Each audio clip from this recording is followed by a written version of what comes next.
Hello, you're watching Daily Debrief brought to you by People's Dispatch. I am Shriya, and in today's episode, we talk about Ghana's deal with the IMF, legislative elections in Tunisia, the first to be held after the dissolution of parliament in March this year, and ECOSOC's resolution against Iran. On December 12, Ghana reached an initial agreement with IMF for a loan worth $3 billion under its Extended Fund Facility program. However, progressive forces and unions in Ghana resolutely rejected any engagement with the IMF, recalling the disastrous impacts of previous arrangements. Ghana is not alone though. In fact, over half of the countries in Africa are currently either under or are negotiating an IMF program. Prashant from People's Dispatch joins us in studio on this issue. Opposition against this deal has been going on since July. What are the unions saying? So, Shreya, let's first take a look at the agreement itself. It says, of course, that it'll be a $3 billion. The amount is for $3 billion over a course of 3 years. It's a staff agreement. Now it has to be approved by the IMF board, for instance. But this is a deal that the left, the trade unions have been opposing for a very long time because of the fact that, one thing, we talked to Kwesi Pratt Jr., the General Secretary of the Socialist Movement of Ghana, and one of the aspects he pointed out, which many people are pointing out, in fact, it's, I think, very well known in Ghana at this point, that this is the 18th agreement that the country has signed with the IMF. So when you have done 18 agreements so far to solve a kind of similar issues, it clearly shows it's not working. But the fact is that the trade unions and the left have raised a number of issues about the fact that what deals such as this do is basically worsen the crisis that Ghana is going through. For instance, as a result of this deal, Ghana will have to, of course, pay in various ways, including the fact that, for instance, there might be an increase in the VAT. There might be a freeze on public sector hiring because of the interest rates and stuff like that. Pension funds might suffer. So there's likely to be a widespread impact which might affect the ordinary Ghanaian through this process of actually taking this $3 billion loan. And this is something that I think all these sections have been opposing for a long time, mainly because the fact that the impact of the previous loans is already being seen in Ghana when it comes to issues like pay, when it comes to issues like inflation and stuff like that. So all put together, there is widespread disenchantment with this deal. In fact, various sections of organized labor in Ghana have been threatening protests, are planning protests. These include the Trade Union Congress, the nurses, the teachers, the doctors. So there's a widespread opposition to the way the economy is being managed in general, and the deal with the IMF is a key part of it because this government, for instance, had earlier said that it opposed going to the IMF. According to it, even apparently said that it was unpatriotic to have to go to the IMF.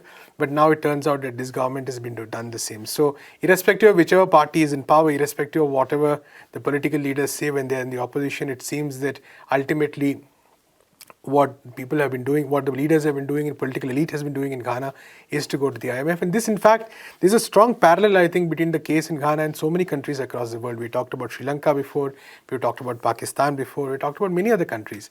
In all of these countries, what we see is that both the government and the opposition, the political elite is almost completely bankrupt in terms of having any kind of solutions to the problems that exist in the country. There is no different attempt to sort of even try to address it in the medium term. Forget it. Even if you say that in the short term, we don't really have a solution, but let's try to develop an alternative in the medium term. Even that is not happening. So each government in each of these cases seems to be just jumping from one IMF agreement to the other.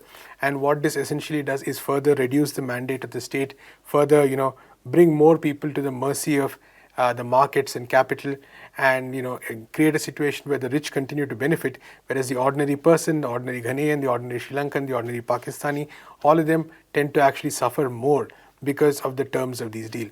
So that's what we're seeing right now in Ghana. Right, Prashant. And you alluded to the condition of the Ghanaian economy.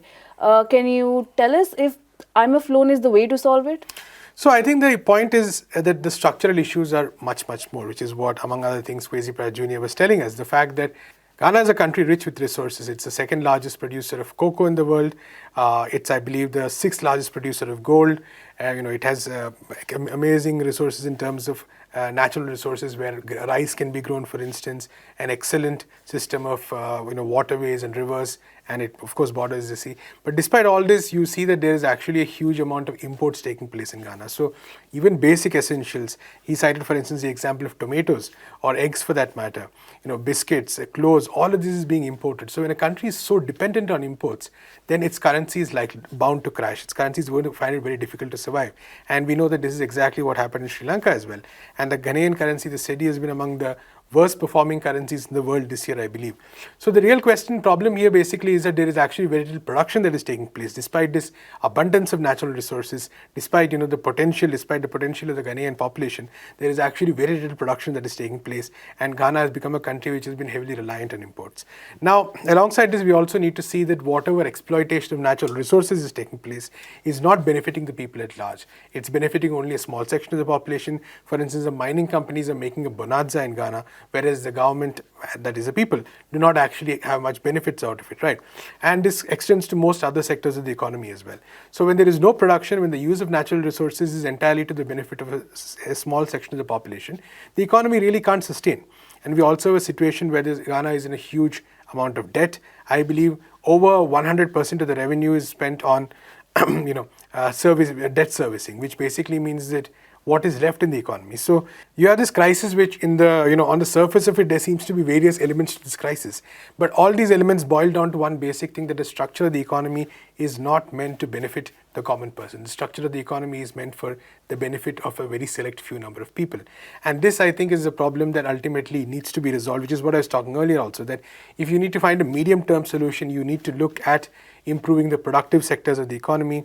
You need to look at, say, trying to make sure that you can produce your own food, trying to make sure that you do not have to import, for instance, fish in a country with the largest man-made lake and which borders the ocean. The fact that you have to import fish really says something about the fact that how badly your economy is shaped. And again, like I said, common to many other countries across the world, we saw in Sri Lanka how imports were a huge factor. The amount of money spent on imports were a huge factor when it came to the economic crisis, right? So this is, the basics of the Ghanaian economy. There's been massive inflation.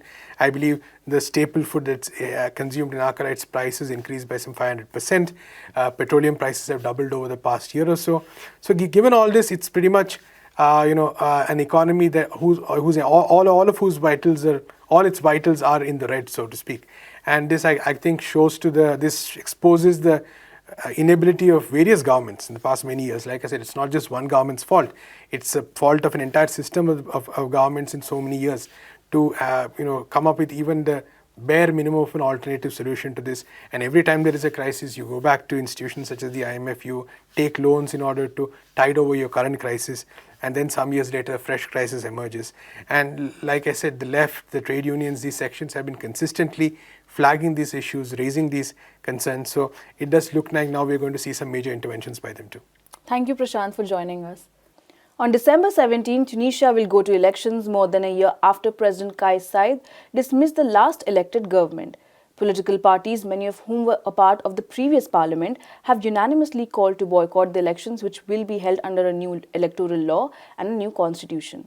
The parties have termed Saied's dismissal of the government in July 2021 a coup and have been campaigning for Saied's removal.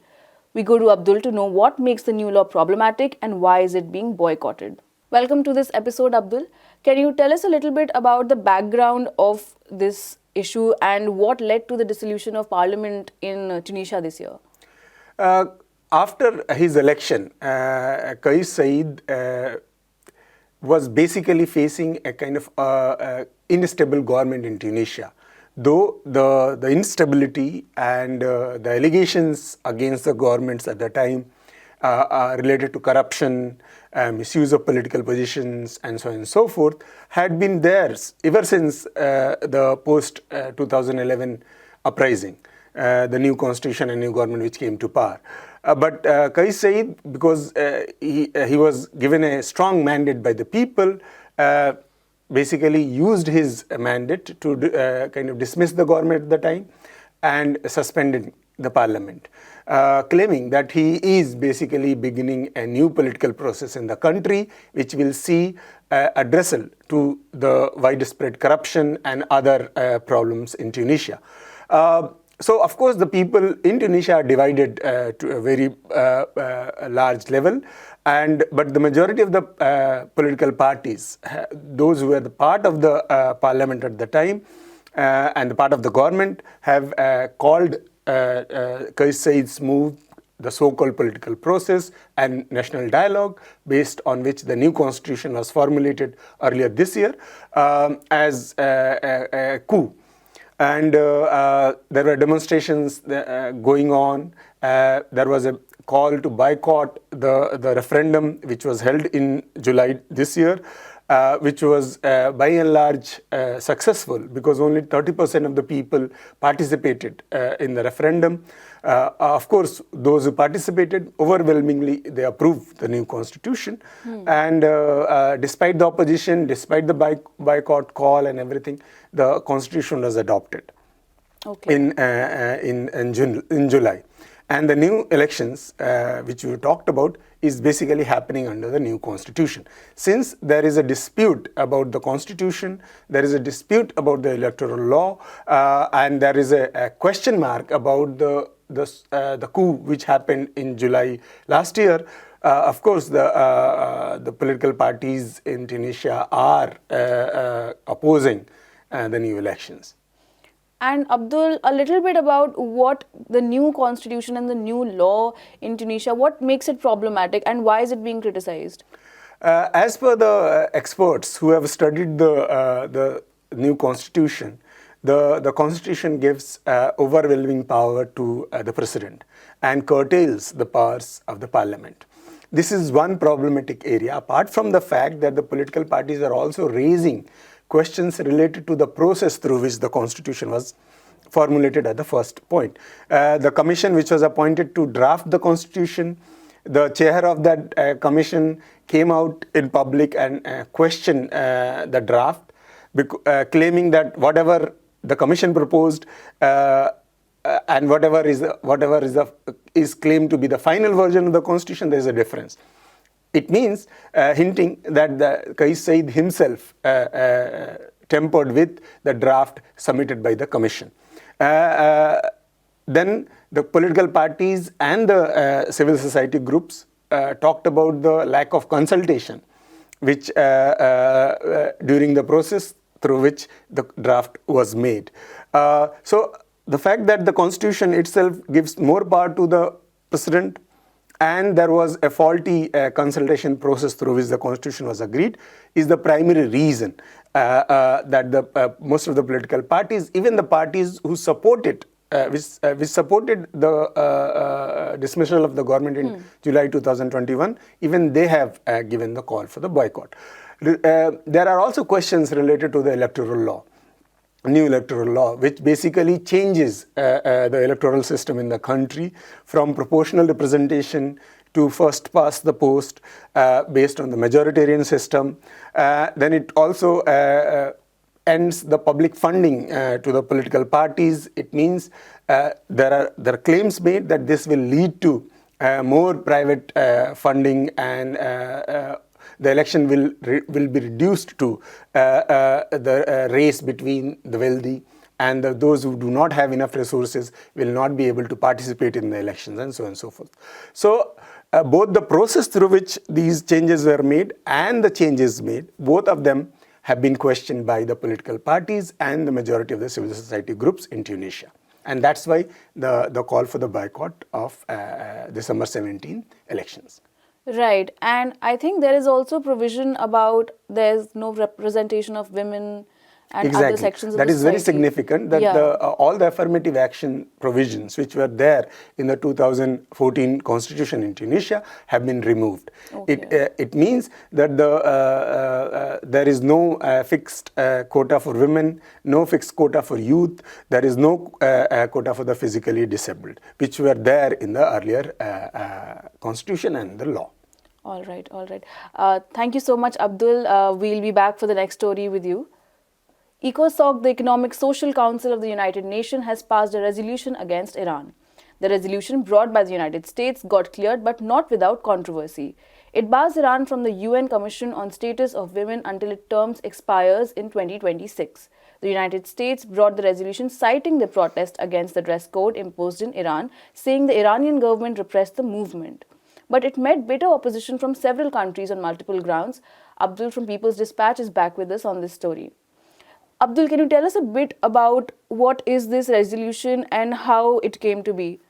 In the United Nations Economic and Social Council on Wednesday, there was a resolution proposed by the US and its allies asking its members to vote on barring Iranians from the remaining term, which ends in 2026, from the United Nations Commission on the Status of Women.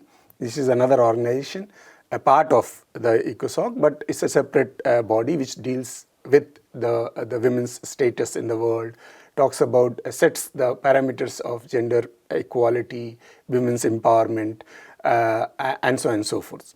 The resolution basically claims that Iranians have been violating women's rights in their country.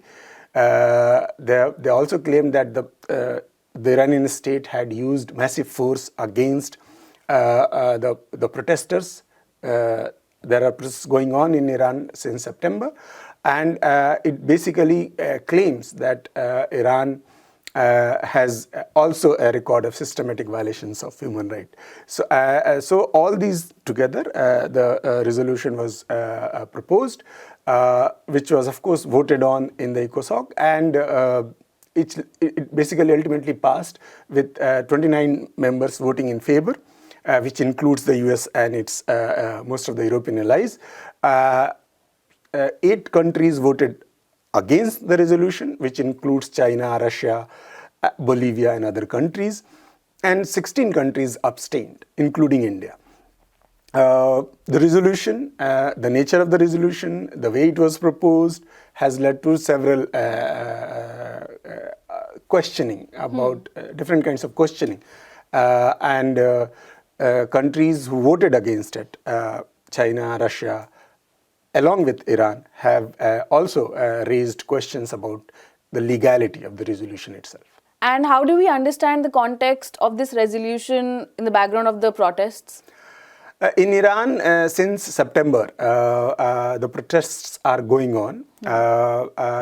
Basically, it started after a 22-year-old woman, Masha Amini, died in custody of what is commonly known as morality police, right. a kind of law enforcement agency which is assigned the job of implementing the hijab-related law in Iran. In Iran, there is a compulsory hijab, and everyone is expected to wear the hijab in a particular way.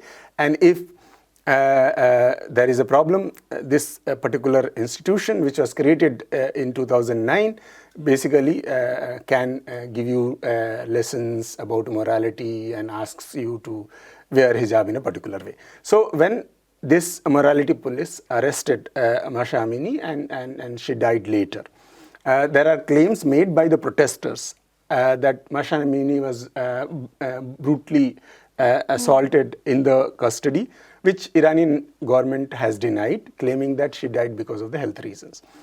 But nonetheless, the protests started since her death, and which continues even till today, though the intensity of the protests have gone down what it was there in September. The protesters have been demanding the abolition of the compulsory hijab law. Of course, they are also demanding the abolition of the morality police. Apart from that, they are also talking about the women right in general. The slogan of the movement, Women, Life, Freedom, has become quite popular all across the world, and this has led to, of course, Iranian government claims that these protests are not only about the women right. These protests are basically Western-funded movements to destabilize the Iranian government. Right. Ever since the protests started, European Union and the US have imposed several rounds of sanctions against the Iranian government, claiming that more than 400 people have been killed. Some sources are also claiming that even larger number have been killed, but Iranian government claims that 200 people have died, which includes security forces personnel as well. Nevertheless, the use of women right as a weapon to kind of sideline a country or a government which the US and its allies do not like has also become an issue. And this was raised vehemently during the discussions related to resolution in the ECOSOC. China and Russia questioned the legality and questioned that why only certain countries are targeted and not other countries. When there are protests in US related to Black Lives Movement, there are protests in UK, the Yellow Vest movement in France. In all these protests, the governments used force against the protesters, but none of these countries have been penalized. So in that context, and given the history of Iran's relationship with the US and other countries, there has allegations been made that women's right is yet again used as a weapon to basically sideline and destabilize the Iranian government, as it was done to justify the invasion in Afghanistan and in different other places in the past. China also questioned the US commitments to women's rights, claiming that the Iranian women have suffered more due to the sanctions imposed by US in Iran, which has led to the loss of livelihood and other health and other issues and created health-related issues in Iran, than due to the protest and the kind of steps taken by the Iranian government during the protests. Right. Thank you so much for joining us today, Abdul. And that's all we have for today's episode. For more such stories, keep following peoplesdispatch.org and also follow us on our social media on Facebook, Twitter and Instagram.